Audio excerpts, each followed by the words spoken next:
Bonsoir chers amis auditeurs et très heureux de vous retrouver encore derrière ce micro. Je m'appelle Jean-Daniel Meffé, je suis missionnaire pour Jésus-Christ. Et cet après-midi encore, nous nous retrouvons pour l'heure du tout accompli, pour une heure d'enseignement de la parole de Dieu. Et cet après-midi, comme toutes les fois, nous allons parler, n'est-ce pas, de sujets assez intéressants, je l'espère, des sujets édifiants, des sujets qui nous permettront, n'est-ce pas, de mieux connaître ce Dieu dont nous nous revendiquons, n'est-ce pas, d'adorer, de servir, afin que, oui, ces promesses et ces grâces, Seigneur, puissent devenir désormais notre partage. Cet après-midi, comme toutes les fois où nous nous retrouvons, nous allons parler, n'est-ce pas, des tempêtes. Le message de cet après-midi, je l'ai intitulé « Comment fais-tu face aux tempêtes de ta vie ?» Comment fais-tu face aux tempêtes de ta vie? C'est une question que nous essayons de répondre cet après-midi, une question qui, je l'espère, au terme de cet enseignement, vous donnera de comprendre un certain nombre de choses, peut-être que vous vivez au quotidien, mais dont vous aviez la difficulté de comprendre le sens et peut-être même aussi l'ignorance nécessaire qui vous paralysait face à ces situations que normalement chaque croyant en Dieu doit vivre. Comme je le dis souvent, que le Dieu que nous servons est un Dieu à multifacettes et très souvent il suscite des circonstances, il dispose des circonstances pour nous révéler, n'est-ce pas, ces différentes facettes, afin que nous devenions des véritables témoins de ce Dieu-là. Et aujourd'hui, nous allons, comme toutes les fois, essayer, n'est-ce pas, de sonder les Saintes Écritures, afin qu'elles nous révèlent, n'est-ce pas, les choses qui y sont cachées et qui nous permettront, n'est-ce pas, d'être à même de faire face, n'est-ce pas, aux défis auxquels nous serons confrontés demain et dans les jours à venir. Et comme chaque fois que nous nous retrouvons, je demanderai encore, n'est-ce pas, que vous préparez vos stylos, vos calepins, évidemment que vous préparez vos Bibles pour qu'ensemble, nous puissions, n'est-ce pas, cheminer en sondant les Saintes Écritures et qu'au terme de l'enseignement, que vous puissiez, n'est-ce pas, nous dire vos préoccupations, s'il y en a, ou alors simplement que vous puissiez poser des questions sur, n'est-ce pas, les sujets qui vont vous sembler ambigus. Il va de soi que, comme nous avons pris l'habitude maintenant, nous allons prendre encore toute l'heure parce que l'enseignement est assez long. Et à la fin de l'enseignement, je vous donnerai, n'est-ce pas, des numéros de téléphone pour que vous puissiez, n'est-ce pas, nous joindre en cas de besoin, pour que nous vous apportons toute la lumière. Mais je souhaite véritablement que vous suiviez avec attention l'enseignement de cet après-midi, qui se veut un enseignement, mais qui se veut aussi une exhortation pour chacun de nous, un encouragement, parce que, comme je dis toujours, l'heure est difficile, l'heure est grave. Elle a toujours été pour les vrais croyants, parce que nous avons un adversaire dont le Seigneur nous dit qu'il rôde autour de nous, cherchant à tuer, à égorger, à voler, Satan le diable. Et donc, son rôle, c'est de nous persécuter. Son rôle, c'est de nous enlever la paix et la joie que seul le Seigneur peut nous donner. Et je vais espérer que la compréhension de cet enseignement, de cet après-midi, nous aidera, n'est-ce pas, dans ces différents domaines-là. Dans les Saintes Écritures, très souvent, il nous est parlé des tempêtes sous plusieurs formes. Sur la forme propre, comme sur des formes différentes. Et je voulais que cet après-midi, nous nous arrêtons un peu pour comprendre, n'est-ce pas, le sens justement de ces différentes tempêtes dont les Saintes Écritures nous parlent et dont, je suis certain, la plupart d'entre nous, n'est-ce pas, rencontrent dans leur cheminement avec le Seigneur. Et je voudrais d'abord, en introduction comme ça, vous dire que les tempêtes ne sont pas forcément des mauvaises choses. Dans beaucoup de cas, les tempêtes dans les Saintes Écritures sont souvent des preuves même de la présence de Dieu dans notre marche, ou alors parfois des preuves que nous sommes dans la présence de Dieu. Malheureusement, c'est notre ignorance qui parfois fait que nous soyons paralysés face aux tempêtes, alors que dans les Saintes Écritures, nous nous rendons compte que très souvent, la manifestation des tempêtes a souvent été aussi, n'est-ce pas, accompagnée par la manifestation même du Dieu que nous servons. Dans le livre de Job, au chapitre 38, dans les 2 premiers versets, il nous est dit « L'Éternel répondit à Job du milieu de la tempête et dit « Qui est celui qui obscurcit mes desseins par des discours sans intelligence ?» Il va de soi que le mot tempête ici, n'est-ce pas, ne désigne pas une tempête physique, c'est-à-dire une manifestation physique, n'est-ce pas, de la nature. Le mot tempête ici, n'est-ce pas, est mis à la place de tout ce que Job était en train de traverser, cet homme que Dieu avait laissé volontairement, n'est-ce pas, l'ennemi éprouver, pour lui apporter la preuve que cet homme lui était fidèle. C'est de cette tempête-là que Job, n'est-ce pas, vivait. Il vivait des moments difficiles. Il avait perdu tout ce qu'il avait, tous ses biens. Il avait perdu tous ses enfants. Il avait perdu l'estime qu'il avait des gens. Il avait perdu même la plupart de ses connaissances et de ses amis. Il était tout misérable. Et c'est de cette tempête-là, n'est-ce pas, que Job, et c'est cette tempête-là que Job vivait, c'est celle-là qu'il était en train de traverser. Et on dit qu'au milieu de cette tempête-là, Dieu lui a apparu.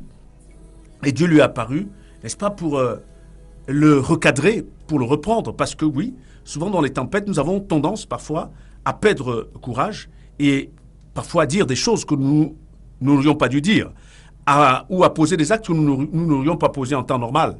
Et c'est pour ça que parfois Dieu vient justement se révéler à nous pendant ces moments de tempête pour nous recadrer, pour nous ramener sur le droit chemin, ou parfois pour nous donner simplement de comprendre des choses que nous ne comprenions pas par le passé. Et c'est de cela qu'il s'agit dans ce texte de Job. Job vivait une tempête, comme certainement certains de celles qui m'écoutent en ce moment doivent traverser des moments difficiles de leur existence. Et ces moments-là, très souvent aujourd'hui, dans la plupart des enseignements qui nous sont donnés, parce qu'il y a tellement de doctrines aujourd'hui, on attribue les tempêtes à Satan, on attribue cela, n'est-ce pas, à une forme de persécution. Oui, c'est peut-être vrai que Satan peut être l'instrument au travers duquel Dieu suscite, n'est-ce pas, une tempête dans votre vie, mais dans la majorité des cas, dans les Saintes Écritures, n'est-ce pas, les tempêtes sont souvent, n'est-ce pas, des moments qui précèdent, n'est-ce pas, l'apparition ou la venue de notre Seigneur. Dieu, n'est-ce pas, parce qu'il nous connaît, n'est-ce pas, parfois suscite des circonstances comme ça qui nous préparent, n'est-ce pas, à venir à sa rencontre. Vous savez, Jésus disait, n'est-ce pas, qu'il sera difficile pour les riches de ce présent siècle de rentrer dans le royaume. Et quand il parle des richesses, ce n'était pas simplement des richesses matérielles. C'est pour ça qu'il a dit, en commençant son premier message, dans Matthieu au chapitre 3, il dit « Heureux les pauvres en esprit ». C'était pour dire les riches en général, qu'on soit riche de connaissances, riche financièrement, matériellement. On a souvent, n'est-ce pas, celui qui a l'abondance, celui qui est abondant est presque toujours suffisant. Et cette condition n'est pas la meilleure pour que nous soyons en même d'entendre, n'est-ce pas, Dieu nous parler. Et c'est pour ça que très souvent, dans la majorité des cas, quand Dieu a parlé à certaines personnes, il a suscité d'abord une sorte de tempête autour de la personne. Et c'est au travers de cette tempête que Dieu se révèle et vient, n'est-ce pas, s'adresser souvent aux personnes. Parce que, justement, dans la tempête, on a besoin du secours. Et on est plus attentif, donc, à toute possibilité qui nous est donnée, n'est-ce pas, pour nous secourir. Alors que quand tout semble aller bien, ce n'est pas le cas. Quand tout semble aller bien, c'est très souvent lorsque, même si on vous tend la perche, vous ne la saisissez pas parce que vous n'en voyez pas l'intérêt. Et c'est pour cela que, parfois, Dieu suscite des tempêtes. Dans le psaume 50, ce psaume que, n'est-ce pas, Asaph nous a laissé, il est dit ceci. Dieu, l'Éternel, parle et convoque la terre. Depuis le soleil levant jusqu'au soleil couchant, des sillons beauté parfaite, Dieu resplendit. Il vient notre Dieu, il ne reste pas en silence. Devant lui est un feu dévorant, autour de lui une violente tempête. Il crie vers les cieux en haut et vers la terre pour juger son peuple. C'est les 4 premiers versets du psaume 50. Il nous est dit ici par un homme que Dieu avait inspiré par son esprit, parce qu'il faut le savoir, les psaumes étaient d'inspiration divine. Asaph ici nous montre que le Dieu, n'est-ce pas, de son peuple, du peuple d'Israël, venait vers le peuple et il nous comment dirais-je, il nous montre, n'est-ce pas, dans quel était l'environnement qui précédait la venue de Dieu. Il nous dit que il vient, notre Dieu, il ne reste pas en silence. Il dit, devant lui est un feu dévorant et autour de lui une violente tempête. Asaph nous montre ici que Dieu n'était pas la tempête, Dieu n'était pas, n'est-ce pas, le feu, mais Dieu était dans la tempête. Il se manifestait au travers de la tempête. Mais il nous est dit au verset 4, il crie vers les cieux en haut et vers la terre pour juger son peuple. Et comme je disais tantôt, que Dieu ne se manifeste pas pour rien. Aujourd'hui, on a cette habitude, quand on va dans ce qu'on appelle vulgairement des assemblées, d'entendre des gens qui disent que Dieu parle au travers d'eux en disant « je vous aime, je vous bénis, et tout ce que vous connaissez ». Mais quand vous sondez les Écritures, vous vous rendez compte que il n'existe pas de passage dans la Bible où Dieu a dit ce genre de choses. Très souvent, quand Dieu s'est manifesté au milieu de son peuple, c'est souvent pour venir le recadrer, comme je disais tantôt. C'est parfois pour dire sa colère, ou parfois pour manifester cette colère. Et c'est pour ça que c'est très important que vous compreniez, n'est-ce pas, le sens même de l'enseignement de cet après-midi. Peut-être que vous êtes dans une situation similaire à celle dont nous allons parler tout au long de ce temps. Il faut que vous compreniez que ce n'est pas un enseignement de désespoir. C'est pour ça que j'ai dit que c'est un enseignement, mais qui se veut d'être une exhortation. Et je veux rappeler que exhorter, parce que nous disons parfois les mots sans en comprendre le sens. Exhorter, en fait, c'est encourager. C'est vous amener, n'est-ce pas, à retrouver, à vous redonner de l'espoir.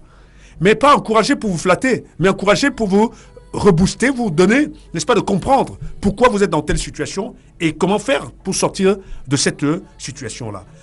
Et ici, donc, il nous est dit que Dieu venait donc dans cet environnement, n'est-ce pas, assez effrayant, le feu dévorant et une tempête, il venait pour juger son peuple. Il n'est dit nulle part que Satan venait pour oppresser le peuple d'Israël. Il n'est dit nulle part que Satan venait parce qu'il est dit que c'est Dieu qui venait juger son peuple, et cela, la manifestation de cette présence au milieu de son peuple, n'est-ce pas, se matérialisait par un feu dévorant et par une violente tempête.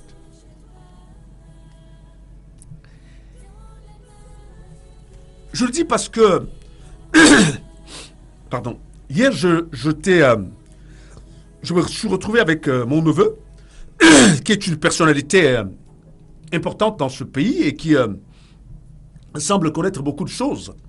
Et nous sommes comme ça, on a parlé un peu de notre Dieu, et je lui disais que le problème avec Dieu, c'est que beaucoup de gens veulent servir Dieu, mais ils veulent servir un Dieu à la carte. Parce qu'il m'a pris comme ça quelques versets bibliques qu'il avait lus, et je lui ai dit qu'on ne lisait pas la Bible en choisissant des morceaux choisis. Il me disait que oui, par exemple, il avait l'impression que Jésus était très doux et que Paul était très dur. Et je lui ai demandé simplement d'aller relire l'Ancien Testament. Et il y a beaucoup de chrétiens qui n'aiment pas lire l'Ancien Testament. Il y a même des soi-disant serviteurs de Dieu qui encouragent les gens à ne pas lire l'Ancien Testament. Mais l'Ancien Testament vous révèle le véritable Dieu. Parce que le Dieu de l'Ancien Testament est le Dieu du Nouveau Testament. La parole de Dieu dit qu'il est le même hier, aujourd'hui, éternellement. Et vous allez vous rendre compte que ce Dieu-là n'est pas tendre. Mais il n'est pas tendre parce qu'il est méchant. Il n'est pas tendre parce qu'il est mauvais. Il n'est pas tendre parce qu'il veut le meilleur de nous. Parce qu'il est la perfection même. Et son projet pour nous, c'est de nous amener à cette perfection. Et chacun de nous sait que pour arriver à la perfection, cela impose des exigences. Cela impose des sacrifices. Cela impose des efforts, parfois surhumains. Et c'est pour cela que, n'est-ce pas, il est important que nous comprenions donc pourquoi nous pouvons être dans des situations compliquées, mais suscitées par Dieu. Dans l'Ancien Testament, justement, nous allons lire un passage de 1 roi chapitre 19, nous allons lire du verset 11 au verset 13, qui est, n'est-ce pas, une illustration assez, peut-être la plus édifiante que nous trouvons dans les Saintes Écritures. Voilà ce qui est dit. L'Éternel dit, « Sors et tiens-toi dans la montagne devant l'Éternel. » Et voici l'Éternel passa. Et devant l'Éternel, il y eut un vent fort et violent qui déchirait les montagnes et brisait les rochers. L'Éternel n'était pas dans le vent. Et après le vent, ce fut un tremblement de terre. L'Éternel n'était pas dans le tremblement de terre. Et après le tremblement de terre, un feu. L'Éternel n'était pas dans le feu. Et après le feu, un murmure doux et léger. Quand Élie l'entendit, il s'enveloppa le visage de son manteau et sortit et se tint à l'entrée de la caverne. Et voici, une voix lui fit entendre ces paroles. « Que fais-tu ici, Élie ?» Chers frères et sœurs, ce passage, je crois aussi que bon nombre de ceux qui m'écoutent et qui sont des croyants en notre Dieu connaissent ce passage. C'est Élie, n'est-ce pas, qui s'était retrouvé à Horeb, n'est-ce pas, parce qu'il avait peur de Jézabel. Et Dieu lui est apparu. Et là, il nous est décrit les manifestations qui ont précédé, n'est-ce pas, la venue de Dieu. C'est des manifestations tout à fait naturellement qui auraient fait peur à n'importe qui d'entre nous. Mais ce qui est important de savoir, c'est que toutes ces manifestations dont il a été cité, ici, on nous parle, n'est-ce pas, d'un vent fort et violent, on nous parle des montagnes qui se brisaient, on nous parle d'un tremblement de terre, d'ailleurs on nous a parlé aussi du feu. Mais Dieu n'était pas dans toutes ces choses. Ces choses précédaient la venue de Dieu. Et il est dit que, plus tard, on dit un murmure après le feu, un murmure doux et léger. Oui, chers frères et sœurs, je voulais lire ce passage pour que nous comprenions très bien pourquoi j'insiste souvent pour dire que nous avons beaucoup de doctrines aujourd'hui qui sont des doctrines de la peur, qui sont des fausses doctrines parce qu'elles déculpabilisent les gens, elles déresponsabilisent les gens, mais le pire, c'est qu'elles font de la plupart des gens des victimes. Et comme je dis toujours, Jésus-Christ n'est pas venu justifier les victimes. La parole de Dieu nous révèle que Jésus-Christ est venu justifier les coupables. Et la même parole de Dieu nous dit que tous sont péchés, sont privés de la gloire de Dieu. Ça veut dire que nos épreuves, nos difficultés, si on reste dans le contexte de ce soir, nos tempêtes, plutôt que face à la tempête, de s'établir victime, il faut d'abord s'examiner. Ces choses sont suscitées pour que nous nous examinons. Pourquoi Dieu suscite la tempête? Et j'ai fait lire ces passages pour que nous comprenions que les tempêtes précèdent souvent la venue de Dieu. Les tempêtes ne précèdent pas la venue de Satan. Les tempêtes précèdent la venue de Dieu. Dieu utilise ces moyens-là pour nous préparer à sa rencontre, pour nous interpeller. Personne ne peut rester insensible face à toutes ces manifestations. C'est pour cela que justement, il suscite ces manifestations pour que nous soyons attentifs. Et dans cette attention dont là, Dieu se révèle et nous révèle ses oracles. Et dans tous les cas de figure que nous avons déjà lus, on se rend compte que les 3 cas de figure disent pratiquement la même chose. Pour Élie aussi, Dieu s'est révélé et Dieu s'est révélé pour venir encore, certes, encourager Élie, mais le reprendre d'abord, parce que quelque part, Élie a eu une attitude d'incrédulité. Et donc, chers frères et sœurs, il est important que nous prenions conscience de ces choses. Nous avons lu 3 passages qui nous montrent que chaque fois Dieu vient parce que nous avons un problème. Et il n'y a pas de mal ou de honte à avoir un problème. Ce qui a de mal, c'est de demeurer dans le problème. Et le Dieu que nous servons, lorsque nous sommes dans un problème et que lorsque nous avons un problème avec lui, il vient se révéler à nous pour régler ce problème. Et les moyens qu'il utilise, malheureusement, pour nous, peuvent être parfois les tempêtes, mais je dis heureusement parce que si et seulement nous acceptons, n'est-ce pas, de lui obéir, alors la tempête peut devenir un moment, peut être succédée par un moment d'apaisement. Dans le cas d'Élie, nous en avons la preuve. La minute d'avant, Élie était apeuré par toutes les manifestations qu'il y avait autour de lui, mais la minute d'après, Élie était apaisé. Mais je veux dire une chose qui est quand même assez étonnante, c'est que il nous est dit que lorsque ce murmure doux, n'est-ce pas, il y a eu cette manifestation, on dit que Élie a couvert son visage. Je le dis aussi pour dire que, contrairement à ce qu'on nous dit aujourd'hui, ah, Dieu est présent, Dieu est machin, le Dieu que nous servons, ceux qui ont eu et ceux qui ont encore le privilège d'être dans sa présence, vous diront que ce n'est pas notre petit ami du coin. On ne se tient pas dans la présence de Dieu comme on se tient n'importe où. On ne se tient pas dans la présence de Dieu comme on se tient devant n'importe qui. Tous les cas de figure dans les Saintes Écritures nous révèlent que ceux qui ont eu le privilège de se tenir dans la présence de Dieu se sont prosternés. Ils ne se sont pas trouvés dignes de lever le visage vers Dieu. Ils ne se sont pas trouvés dignes de frapper leur poitrine devant Dieu. Mais devant Dieu, tout le monde se prosterne pour reconnaître sa grandeur et sa souveraineté. Et le problème que nous avons aujourd'hui, c'est que on a l'impression que Dieu a changé. Mais ma Bible et la vôtre disent qu'il ne change pas, qu'il est le même hier, aujourd'hui, éternellement. Les tempêtes dans nos vies et dans la vie du peuple de Dieu ont souvent été aussi, n'est-ce pas, la manifestation de la colère de Dieu. Ça, il faut aussi le savoir. Parce que aujourd'hui, on a l'impression que on a tellement enjolivé Dieu, mais la Bible nous dit que Dieu est un père d'abord. Et nous sommes, moi je suis un père. Et quand mes enfants commettent des bêtises, je les châtie.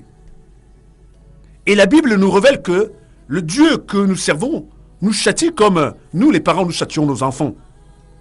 Et c'est pour cela que c'est un tort d'attribuer tout châtiment aujourd'hui à Satan. Parce que le danger de cela, c'est quoi? C'est que on ne s'examine plus, on ne s'interroge plus. Chaque fois qu'on a l'impression justement de subir une tempête, on se tient en victime.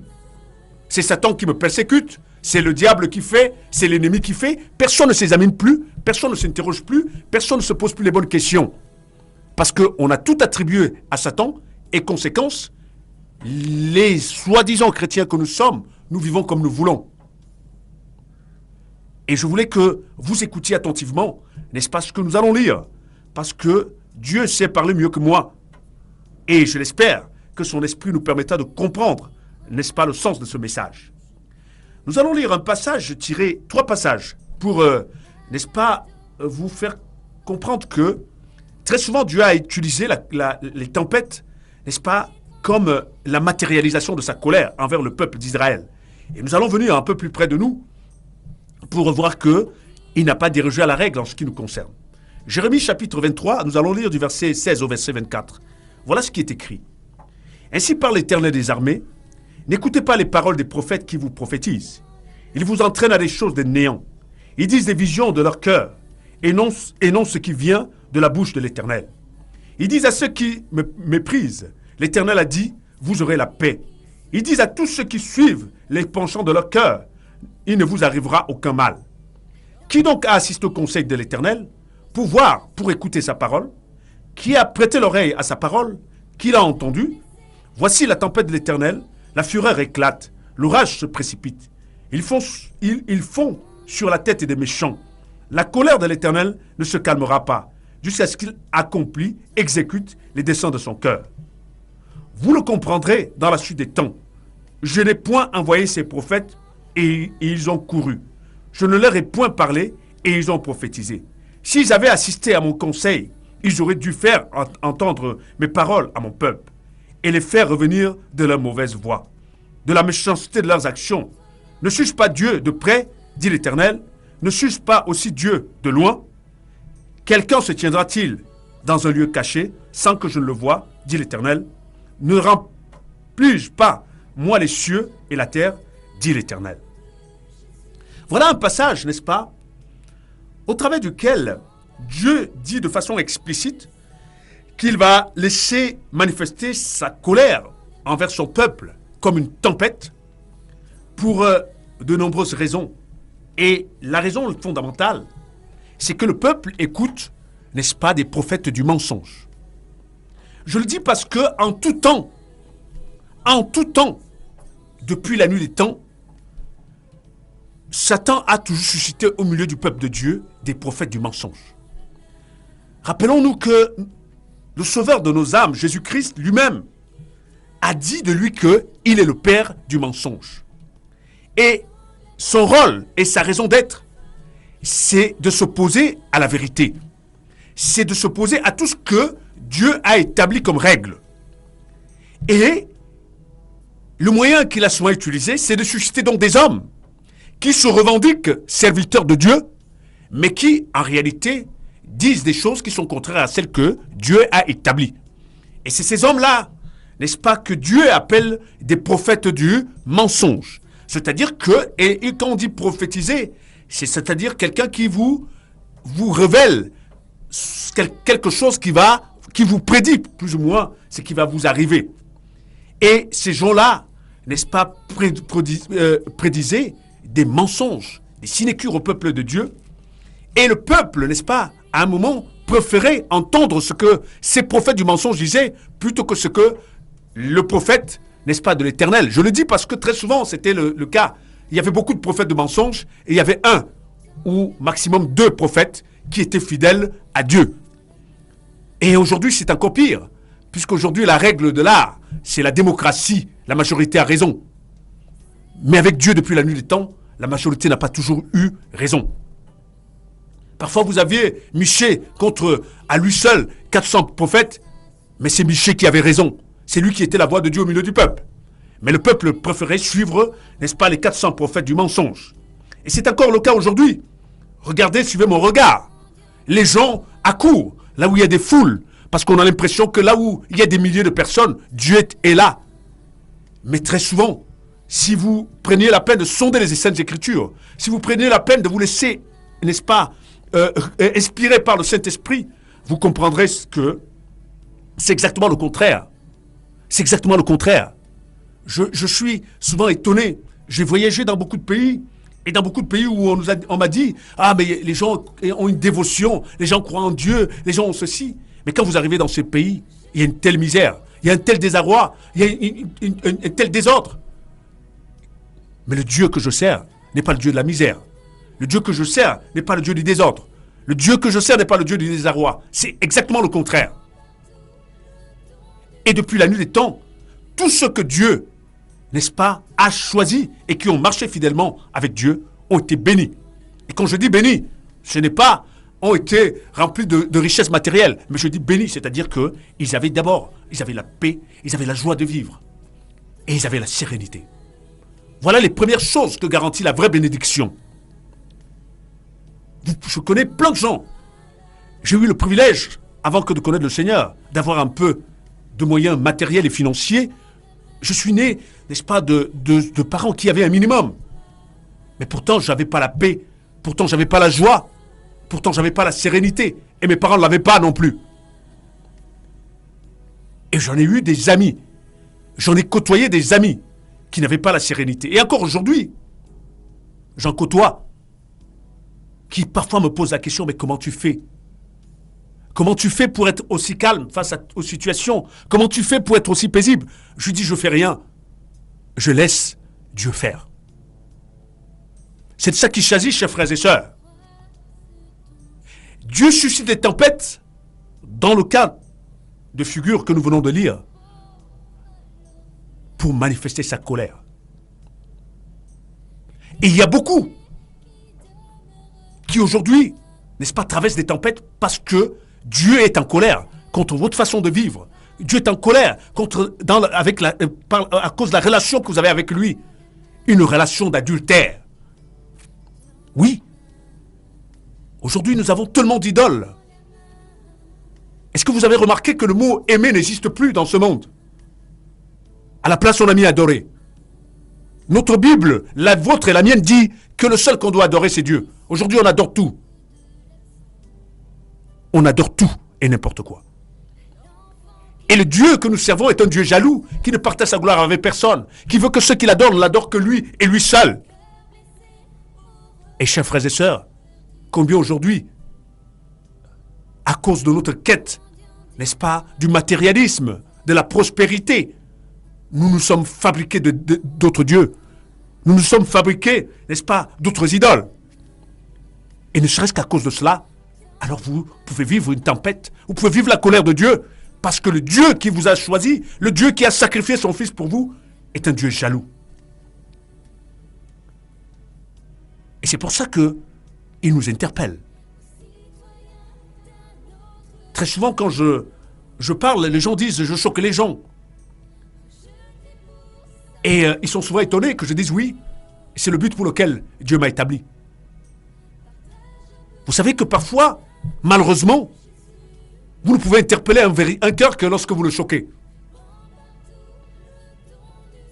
Il y en a qui ont tellement entendu des bonnes paroles que ces bonnes paroles ont fini par les endormir, d'autres même par les tuer. Vous voyez, quand quelqu'un a un arrêt cardiaque, pour essayer de lui redonner, n'est-ce pas, de l'allant à son cœur, on lui met des électrochocs. Et la parole de Dieu, parfois, est un électrochoc qui provoque, qui vous donne, n'est-ce pas, la possibilité de retrouver la vie. Et chers frères et sœurs, j'oppose à cette doctrine qu'on vous enseigne tous les jours que Satan est responsable de tous vos problèmes. Dieu lui m'envoie vous dire que non. Si votre vie appartient à Dieu, Satan n'a plus de droit sur vous. Et ça veut dire donc que si vous avez des tempêtes, c'est Dieu qui les suscite. Et si Dieu les suscite, c'est soit parce qu'il est en colère contre vous, et heureusement, il nous a été dit que malgré justement cette colère, il est en colère parce qu'il veut que nous prenions conscience du mal que nous avons fait et que nous nous repentons. L'apôtre Jean nous l'a dit, que celui qui confesse son péché se repent, Dieu est miséricordieux et bon pour lui, pardonner. Alors mon frère, ma soeur, il y a de l'espoir. Si tu traverses en ce moment une tempête dans ta vie, il n'y a pas de raison que tu t'apitoies sur ton sort et que tu te dises il n'y a plus rien à faire. Mais il n'y a pas de raison aussi que tu accuses Satan. Si réellement ta vie appartient à Christ, alors Satan n'a plus de droit dans ta vie. Je rappelle que ce temps d'antenne s'appelle l'heure du tout accompli. Jésus a dit tout est accompli. Et moi j'y crois. Et parce que je crois que Jésus a tout accompli dans ma vie, c'est pour ça que je ne donne plus aucun droit à Satan dans ma vie. Quand j'ai des problèmes, quand j'ai des difficultés, je me tourne à Dieu. Et je demande au Seigneur de me montrer qu'est-ce qu'il veut que je mette en règle dans ma vie. Je demande au Seigneur qu'il me montre qu'est-ce que je n'ai pas fait ou que je dois faire. Voilà l'attitude de celui donc, qui a la certitude que sa vie dépend du Seigneur. Mais celui qui ne connaît pas le Seigneur, va manifester l'attitude de l'autre. On l'appelle l'accusateur des frères. Nous ne sommes pas chrétiens pour accuser. La Bible dit que c'est Satan qui accuse. Ceux qui passent leur vie à accuser les autres montrent même par cette attitude de qui sont les enfants. Et c'est pour ça que il est important, chers frères et sœurs, que nous le comprenions. Toujours dans le livre de Jérémie, au chapitre 25, nous allons lire du verset 29 au verset 38. Voilà ce qui est écrit. Car voici dans la ville sur laquelle mon nom est invoqué, je commence à faire du mal. C'est Dieu qui parle, hein? C'est pas le diable. Et vous resteriez impunis? Vous ne resterez pas impunis, car j'appellerai le glaive sur tous les habitants de la terre, dit l'Éternel des armées. Et toi, tu leur prophétiseras toutes ces choses, et tu leur diras, l'Éternel rugira d'en haut. De sa demeure sainte, il fera retentir sa voix. Il rugira contre le lieu de sa résidence. Il poussera des cris comme ceux qui foulent au pressoir contre tous les habitants de la terre. Le bruit parvient jusqu'à l'extrémité de la terre, car l'Éternel est en dispute avec les nations. Il entre en jugement contre toute chair. Il livre les méchants au glaive, dit l'Éternel. Ainsi parle l'Éternel des armées. Voici, la calamité va de nation en nation, et une grande tempête s'élève des extrémités de la terre. Ceux que tuera l'Éternel en ce jour seront étendus. On dit, ceux que tuera l'Éternel en ce jour seront étendus d'un bout à l'autre de la terre. Ils ne seront ni pleurés, ni recueillis, ni enterrés. Ils seront comme du fumier sur la terre. Gémissez, bergers, et criez. C'est Dieu qui parle. Gémissez, bergers, bergers, nous sommes bergers. Roulez-vous dans la cendre, conducteurs de troupeaux, car les jours sont venus où vous allez être égorgés. Je vous briserai et vous tomberez comme un vase de prix. Plus de refuge pour les bergers, plus de salut pour les conducteurs de troupeaux. On entend des cris des bergers, les gémissements des conducteurs de troupeaux, car l'Éternel ravage leur pâturage. Les habitants paisibles sont détruits. Des habitations paisibles sont détruites par la colère ardente de l'Éternel. Il a abandonné sa demeure comme un lionceau sa tanière, car le pays est réduit en désert par la fureur du destructeur et par son ardente colère. Chers frères et sœurs, quand nous lisons ces choses, très souvent ce qu'on dit, ah ça c'était l'Ancien Testament, Dieu ne fait plus ce genre de choses. Mais pourtant, il le fait chaque jour. Lorsqu'il y a eu le génocide au Rwanda,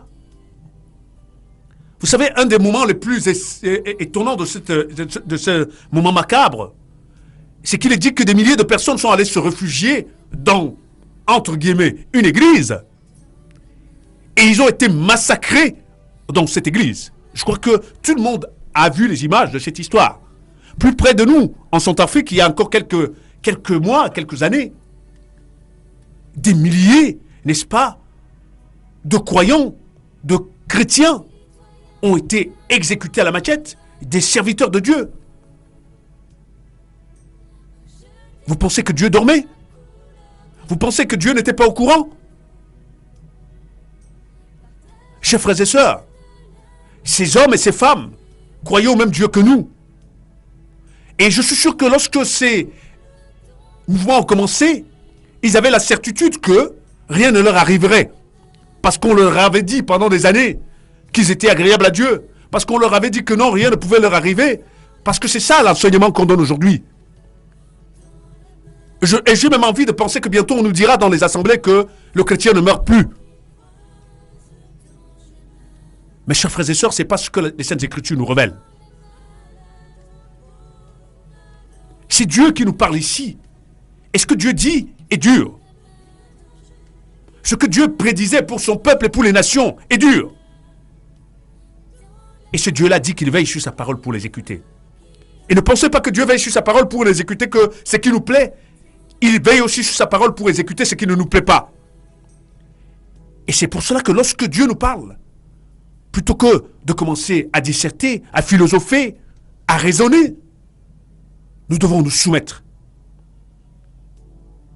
S'il nous appelle à la repentance, nous devons nous repentir. S'il nous appelle à un examen de nous-mêmes, nous devons nous examiner. S'il nous appelle à changer de priorité, nous devons changer. Parce que la grâce que nous avons, c'est que nous avons un Dieu qui, certes, peut se mettre en colère, mais nous avons aussi un Dieu dont il est dit que il est le Dieu à la miséricorde qui dure à toujours. Dans le livre du prophète Ézéchiel, au chapitre 13, nous allons lire les 13 premiers versets. Voilà ce qui est écrit. La parole de l'Éternel me fut adressée en ces mots. Fils de l'homme, prophétise contre les prophètes d'Israël, qui prophétisent et dit à ceux qui prophétisent selon leur propre cœur. Écoutez la parole de l'Éternel. Ainsi parle le Seigneur l'Éternel. Malheur aux prophètes insensés, qui suivent leur propre esprit et qui ne voient rien. Tels des renards au milieu des ruines, tels sont tes prophètes, ô Israël. Vous n'êtes pas montés devant les brèches.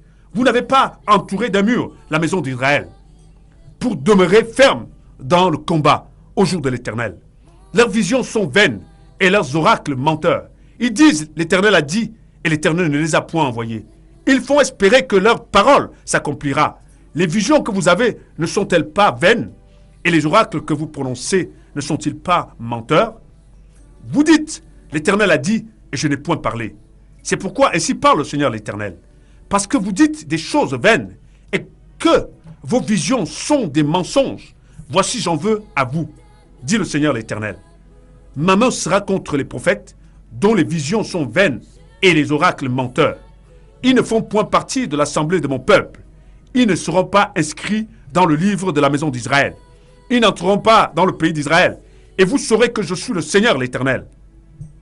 Ces choses arriveront parce qu'ils égarent mon peuple, en disant paix quand il n'y a point de paix. Et mon peuple bâtit une muraille, et eux, ils la couvrent de plâtre. Dis à ceux qui la couvrent de plâtre qu'elle s'écroulera. Une pluie violente surviendra, et vous, pierre de grêle, vous tomberez, et la tempête éclatera. Et voici, la muraille s'écroule. Ne vous dira-t-on pas, où est le plâtre dont vous l'avez couverte?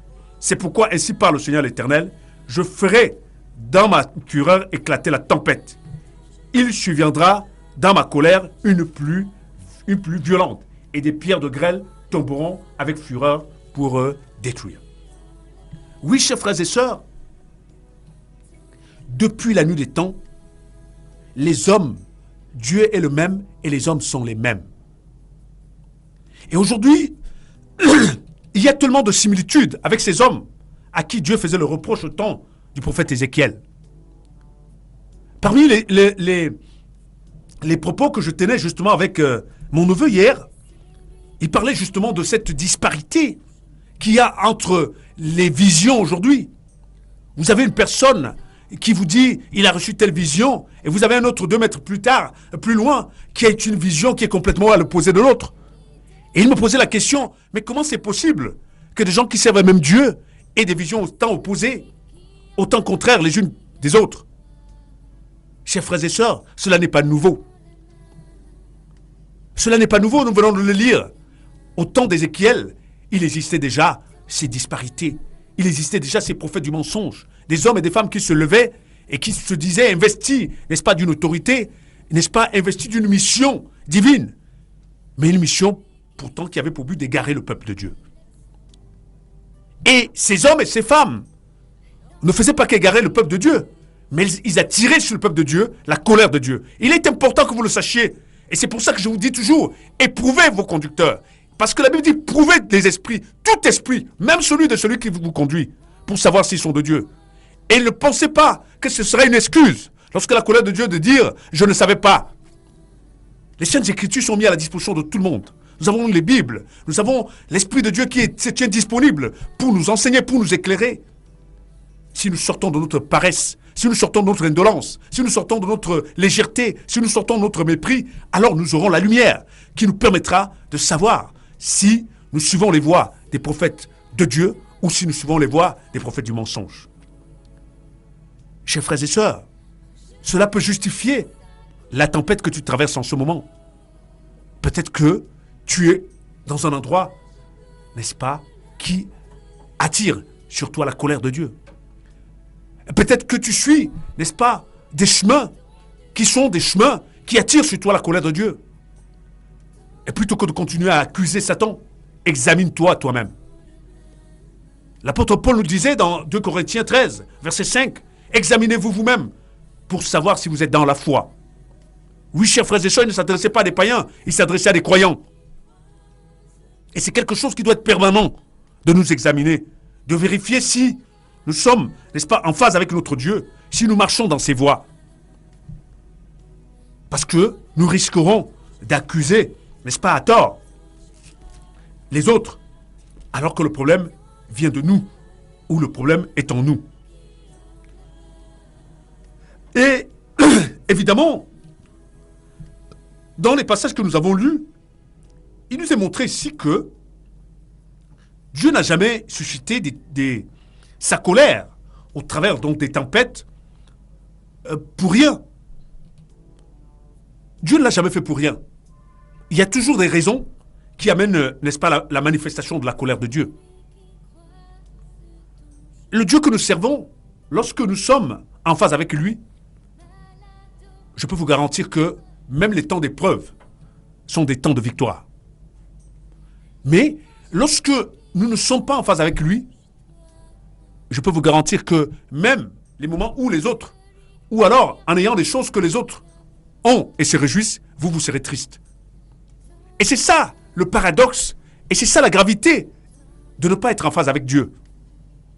Quand vous n'êtes pas en phase avec Dieu, alors que Dieu vous avez confessé de marcher dans ses voies, je peux vous garantir qu'on peut vous donner tous les biens de ce monde. Vous n'aurez pas la paix, vous n'aurez pas la joie, vous n'aurez pas le bonheur. Vous serez mal. Mais c'est lui qui est en phase avec Dieu, même dans les moments difficiles, même dans l'épreuve, il a la paix, il a la joie, il a la sérénité, il a l'assurance. Parce qu'il sait que son Dieu veille sur lui. Parce qu'il sait que Dieu, n'est-ce pas, a un regard permanent sur lui. Et parce qu'il sait aussi que Dieu fera concourir tout ce qui lui arrive, n'est-ce pas, à son bien et à l'accomplissement de son plan parfait pour lui. Chers frères et sœurs, c'est très important de comprendre ces choses. Je vais lire encore 2 passages dans les livres des prophètes. Je vais lire Osée 8, nous allons lire les 7 premiers versets, et on va finir avec Naoum 1. On va lire les 8 premiers versets aussi, pour avoir à peu près les raisons, les vraies raisons. Je disais tantôt, mais je veux que les Saintes Écritures elles-mêmes confirment ce que je disais. Il est dit ceci dans Osée 8.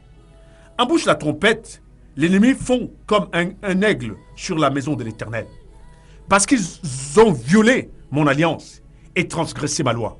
C'est Dieu qui parle. Il parle au travers, n'est-ce pas, de son prophète Osée. Ils crieront vers moi, mon Dieu, nous te connaissons, nous Israël.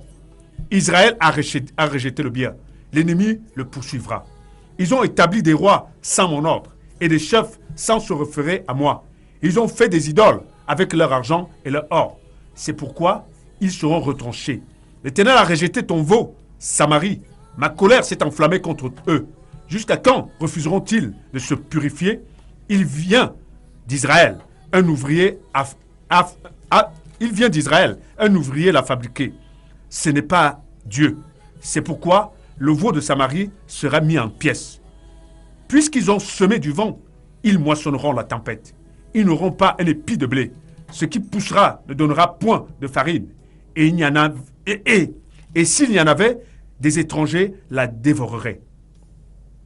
Oui, chers frères et sœurs, c'est Dieu ici qui parlait à son peuple. Il montrait que lorsque justement le peuple se détourne de lui, lorsque le peuple ne veille plus, n'est-ce pas, à observer et à garder ses commandements, alors l'inverse de ses promesses se produit. L'inverse. Il dit ici que ils ont semé du vent, ils moissonneront la tempête. Il dit qu'ils n'auront pas d'épi de blé. Ça veut dire que même les champs ne produiront plus rien. Et quand bien même ils auront une production, ce sont les autres qui en profiteront.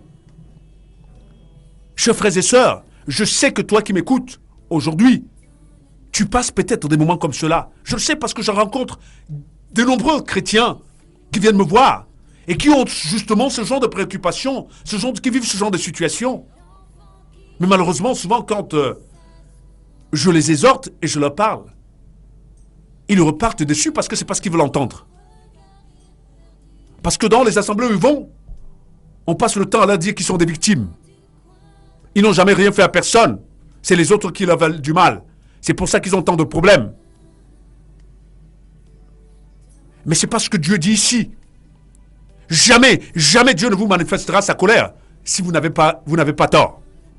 Il n'y a pas plus juste que Dieu. Et je dis bien jamais. Et même quand bien c'est Satan qui vous persécuterait, si vous criez à Dieu, il va arriver un moment où Dieu viendra à votre secours. Parce que Dieu est le Dieu de la justice. Et je suis étonné qu'il y ait de personnes qui se revendiquent de ce Dieu-là et qui souffrent, qui vivent des situations difficiles depuis des années et qui continuent à penser que non, c'est le diable. Attends, Dieu n'existe pas. Ma parole dit que lorsque le malheureux crie, Dieu entend. Eh bien, le malheureux, ce n'est pas celui qui souffre. Le terme malheureux est mis pour quelqu'un qui vit une situation dont il n'est pas responsable.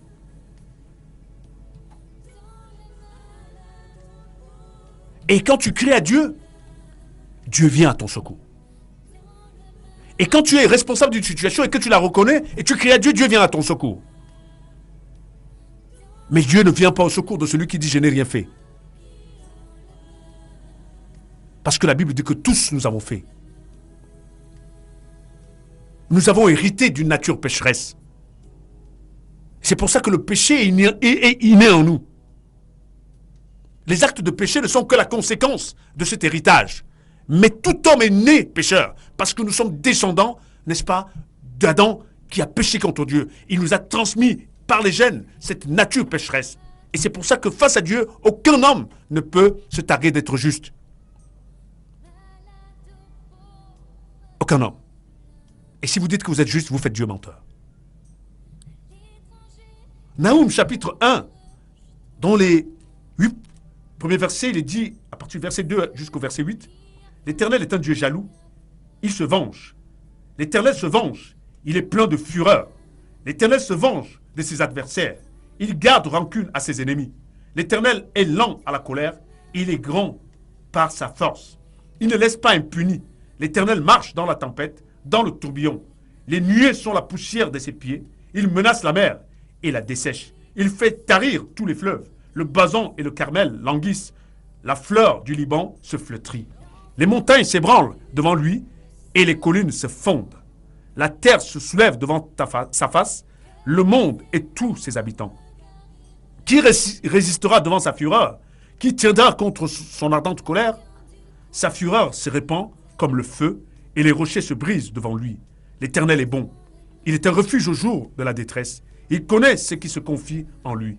Mais avec des flots qui déborderont, il détruira la ville. il poursuivra ses ennemis jusque dans les ténèbres. J'ai voulu finir avec ces textes de l'Ancien Testament par ce passage qui, comme je disais, est assez violent, mais s'achève avec une note d'espoir pour nous montrer que, oui, Dieu peut manifester sa colère, mais Dieu reste le Dieu à la miséricorde qui dure à toujours.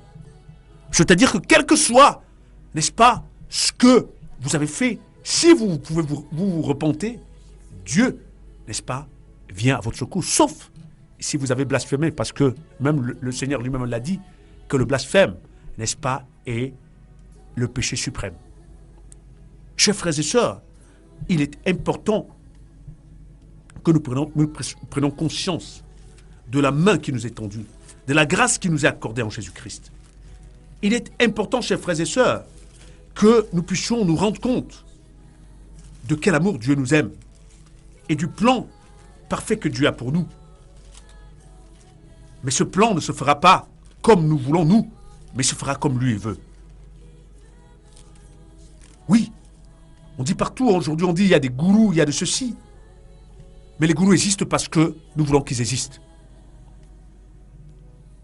Oui, Paul l'a dit, que les gens auront la démangeaison d'entendre des paroles agréables et ils se donneront une foule de docteurs selon leur cœur. Et je sais que chaque fois que je prends cette antenne, je sais qu'il y a plus de gens, n'est-ce pas, qui sont contre ce que je dis que ceux qui sont heureux d'entendre. Eh bien, c'était déjà le cas lorsque le maître parlait. Ésaïe, parlant de Jésus, prophétisant sur la venue de Jésus, il a dit qu'il sera un instrument de contradiction. Et lorsque Jésus parlait, cela faisait toujours deux camps. Il y en avait ceux qui étaient d'accord, il y en avait ceux qui n'étaient pas. Et ceux qui étaient d'accord étaient toujours minoritaires sur ceux qui n'étaient pas d'accord. Vous pourrez le vérifier lorsque vous lisez l'évangile selon Jean au chapitre 6, lorsque Jésus disait qu'il est le pain de vie, le plus grand nombre l'a quitté, l'a abandonné. Et un petit groupuscule de gens lui sont restés fidèles. C'est important, chers frères et sœurs, de comprendre ces choses. Quand vous lisez, vous lirez ça chez vous, le livre de Jonas, au chapitre 1, les 15 premiers versets, vous lirez dedans et vous allez vous rendre compte, là aussi, que, n'est-ce pas, Dieu a envoyé son prophète parler, n'est-ce pas, en son temps, au peuple de Ninive, parce que des abominations avaient éclaté à Ninive. Et vous allez vous rendre compte, dans cette histoire, que Jonas, n'est-ce pas, a refusé d'aller là où Dieu l'a envoyé. Et on dit qu'il a pris, n'est-ce pas, une embarcation pour fuir. Et dans cette embarcation, Dieu a suscité une tempête. La mer était déchaînée au point où l'embarcation menaçait, n'est-ce pas, de se renverser. Et Jonas, qui savait que cette tempête était suscitée par Dieu à cause du fait qu'il avait refusé d'obéir à Dieu, on dit que Jonas a dit, n'est-ce pas, à ces personnes de le jeter dans la mer afin que la mer soit apaisée, afin que la tempête soit apaisée. Chers frères et sœurs, c'est important de lire ces passages parce qu'ils vous donnent de comprendre comment agissent ceux qui connaissent Dieu. Est-ce que vous vous rendez compte? Cet homme-là a préféré lui mourir pour sauver les autres parce qu'il savait que s'il ne le faisait pas, ils seraient tous morts. Et certainement la colère de Dieu aurait été pire contre lui parce qu'il aurait été responsable de la mort de toutes ces personnes. Jonas découvre qu'il ne peut pas fuir Dieu, que Dieu est partout, même dans la mer. Et alors Jonas dit, jetez-moi, n'est-ce pas, à travers le bateau, et la tempête s'apaisera. Et c'est ce qui s'est passé. Jonas a été jeté, n'est-ce pas, et la tempête s'est apaisée. Mais mieux encore, non seulement l'équipage a été sauvé, mais Dieu a suscité, n'est-ce pas, un énorme poisson qui a pris Jonas et qui l'a amené, n'est-ce pas, sur les rives de Ninive. Et malgré tout, Jonas a pu accomplir la mission que Dieu lui a confiée. Oui, chers frères et sœurs, voilà ce qui arrive à ceux et celles qui arrivent à comprendre que la situation qu'ils vivent n'est pas, n'est-ce pas, du fait d'une persécution, même si c'est vrai qu'on peut être persécuté, je ne dis pas le contraire. Mais je dis que lorsque vous vivez une situation, la première chose que vous devez faire, c'est de vous examiner d'abord vous-même. Si le Seigneur ne vous donne pas l'impression que vous êtes responsable, alors vous pouvez, n'est-ce pas, commencer à voir d'autres possibilités. Mais la première doit être de s'examiner soi-même. Et malheureusement, aujourd'hui, c'est ce que nous ne faisons pas. C'est ce que nous ne faisons pas.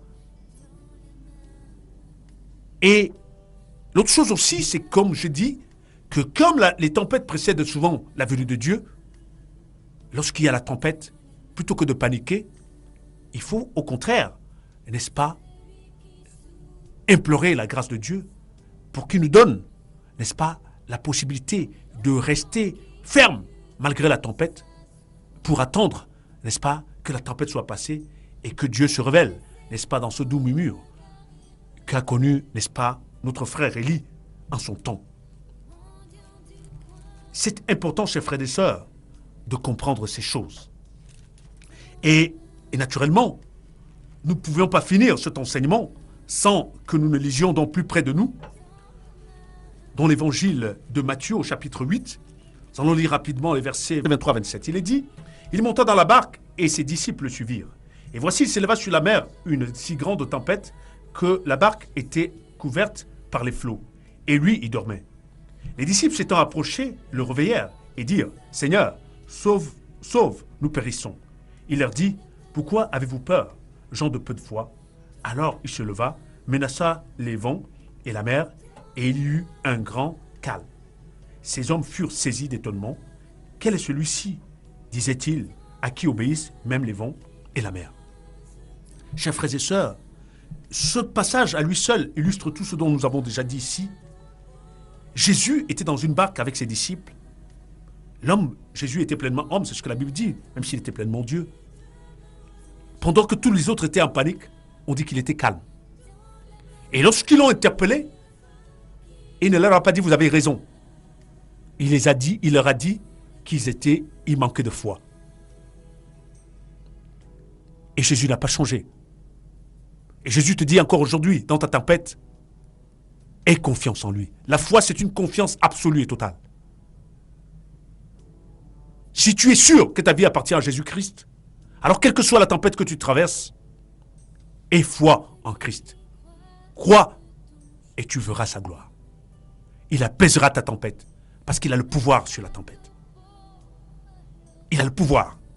Et vous lirez chez vous, Acte 27, à partir du verset 18 au verset 38, et vous lirez aussi 42 à 44. C'est l'histoire de Paul qui, en allant à Rome, lui aussi a subi une tempête. Et vous verrez là, justement, une attitude contraire. Paul, qui avait foi en Dieu, n'est-ce pas, a rassuré l'équipage et a sauvé l'équipage à cause de sa foi. Dieu ne change pas.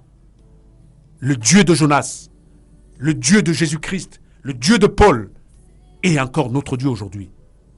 Il est le même hier, aujourd'hui et éternellement. 6, 99, 81, 86, 45, 36, 6, 99, 86, 45, 36. Vous appelez à l'un de ces deux numéros. Vous aurez, n'est-ce pas, quelques bouts du fil pour vous donner davantage d'éclairage. Vous savez, on a 1 heure, ce n'est pas toujours évident en 1 heure de pouvoir développer, mais nous venons là pour susciter l'intérêt. Et si vous vous sentez interpellé par ce que vous entendez, alors n'hésitez pas à nous appeler. Je rappelle, le 6 99 86 45 36. Vous appelez à l'un de ces numéros, vous aurez quelques bouts de fil et on pourra continuer, n'est-ce pas, ce que nous avons entamé pour que le Seigneur nous libère, n'est-ce pas, de nos craintes et nous libère surtout du mensonge. Du mensonge. Jésus a dit, vous connaîtrez la vérité et la vérité vous rendra libre. La vérité vous affranchira. Que le Seigneur bénisse sa parole et je l'espère que sa parole nous bénisse. Amen.